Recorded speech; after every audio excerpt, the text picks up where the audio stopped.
Good evening, or good morning, or good afternoon, or good whatever time you are looking at this thing on YouTube or Facebook or wherever else it happens to appear.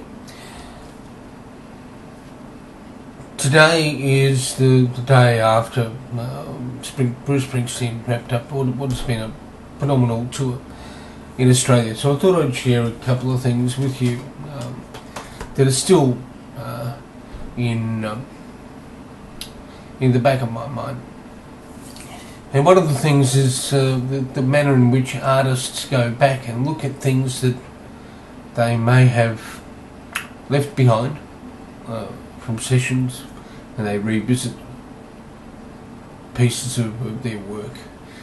Bruce Springsteen did that with the Darkness on the Edge of Town album. He left a whole raft of songs off that album, and he released a little while back, a couple of years ago I think, it called a CD set called The Promise, which has got some cuts of different versions of the tracks that were on Darkness, plus others that didn't make their way onto the actual album itself. However, the thing I most enjoy about some of the revisiting of that, and it happened also with Born to Run. There's a documentary called Wings on Wheels on Born to Run, which is a fantastic piece of work. It came with the Born to Run box set. But I picked this this DVD up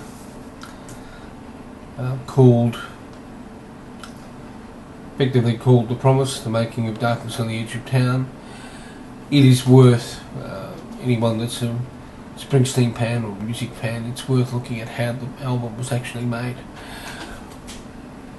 Born to Run, the documentary is very good, The Wings on Wheels. This one's fantastic in that it took ages to record this one, as well as it took a while to record Born to Run. But this DVD has obviously come together as a part of the revisiting of that period. I happened to wander through a shopping centre at one stage and walked into a bookstore and found a coffee table book which deals with the same period of time. It's called Streets of Fire. It's actually got the lyrics of all the songs on Darkness of the Edge of Town in there with photographs. So if you put it all together, and I'll try and keep myself on screen, you can see a fairly unified kind of artwork in all of that.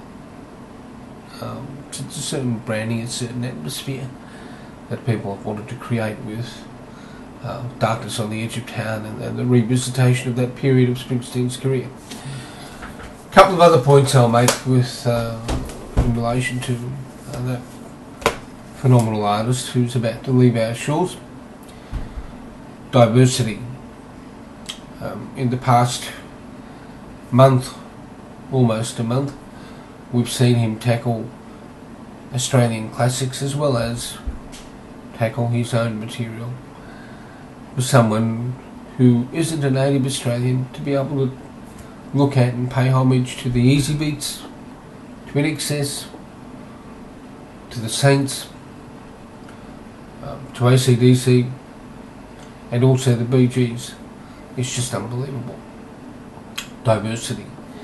It also shows confidence in his team of players, so there's an indication of teamwork, a diverse repertoire, preparedness to risk.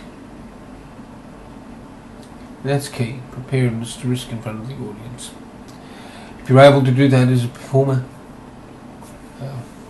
all the more power to you. That's probably going to be the last of the segments that relate to the boss, as they call him.